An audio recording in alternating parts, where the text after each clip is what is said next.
Orbic somos una spin-off que nació de Ikerlan cuando empezamos a ver esa necesidad que tenían las empresas para certificar los productos a nivel industrial, pues con los estándares y las regulaciones que están viniendo. De esa idea, en ese concepto, nació dentro de Ikerlan y acabó formándose en Orbic. Orbic nos dedicamos, como estaba diciendo, a la parte de certificación y pruebas acreditadas de ciberseguridad, aunque sea un nicho muy específico, sí que estamos viendo que era una necesidad muy grande y a partir de ahí pues hemos formado este equipo.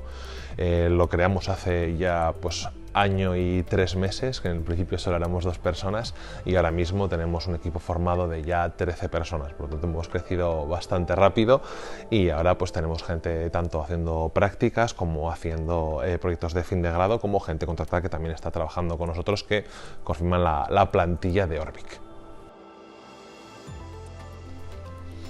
A través del programa de BDIH Conexio hemos conseguido tener acceso a uno de los activos de Ikerlan, que era una plataforma de monitorización de vulnerabilidades que nosotros necesitábamos para desarrollar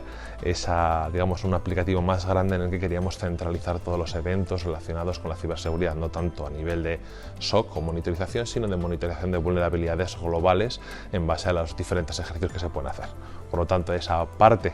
que podría ser una parte esencial, una parte básica, sí que hemos podido conseguirla gracias a este programa para incluirla dentro de nuestra plataforma. Este proyecto nos ha ayudado no solo a sentar las bases, sino también a planificar y proyectar el futuro de nuestra aplicación y desarrollar un roadmap para la consecución de los objetivos a largo plazo.